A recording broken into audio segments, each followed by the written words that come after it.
Hello there, Evan Downey here with Evan Downey Real Estate, part of Monument Realty. I am here in Plano, Texas. I just was helping a foundation person with my client's second property, and I wanted to tell you how, for my client, we won both offers with multiple offers, and how not to break the bank.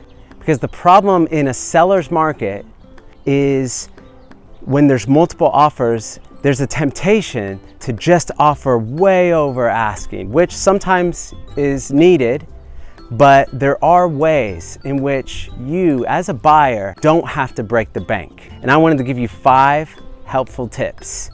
First one that I've utilized very often, almost with every contract that I write, is what you need to find out is the motivation and the interests of the sellers. And this requires your real estate professional, real estate agent representing you as a buyer, to reach out to the listing agent and ask, what is the motivation of the seller? Is it purely price? Of course, every seller wants to get the most amount of money, but sometimes there is a need for a timely transaction, something to close quickly, or they're needing to stay in the house for longer. So you have to find out what the motivation is of the seller, and you have to find out what are their likes, because this is going to apply to the next point. Point number 2 is you need to make a video and write a letter. When sellers are selling their home, they may have been in that home for decades. It's an emotional ordeal. And when there's 10, 20 offers and it's just numbers, sometimes it takes a video of the buyer expressing the desire to get into that property. It's someone who's starting a family. That particular seller started their family at that house. And by making a video, you can really connect on that level. Also put it into writing. Some people like videos, some people like letters. Why not do both?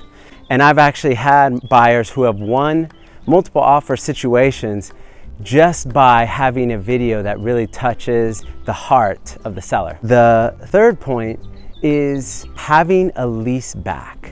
Now, this has everything to do with if the seller wants to stay in the house and hasn't found a property that they have bought and they can move into, it makes them much more comfortable sometimes to have a lease back, which means once the buyer buys the house, you give the seller at no cost, you can charge them, but it's best no cost, to stay there for 30, 60, sometimes 90 days.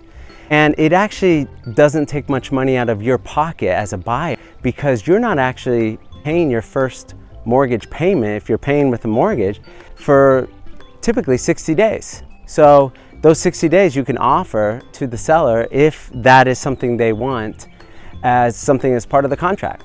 And on the flip side of that, if they want to move quickly because they have purchased a property, it is critical to have a short closing. And this can only be done if the real estate agent has a close relationship or is able to at least have some conversations with the mortgage person and make sure that that pre-approval is really a strong pre-approval. All the documents are in the mortgage lender's hands, and that transaction can close. You can do it in 20 days, 25 days, rather than the typical 30 to 40 days. And the final point number 5, is to have a short option period. Option period is when you can get out of the contract for any reason. It's typically 5 to 7 days here in Texas, but why not have it be 3 days? Instead of offering $100, you can offer $1,000, and that money you can have actually credited back to you at closing.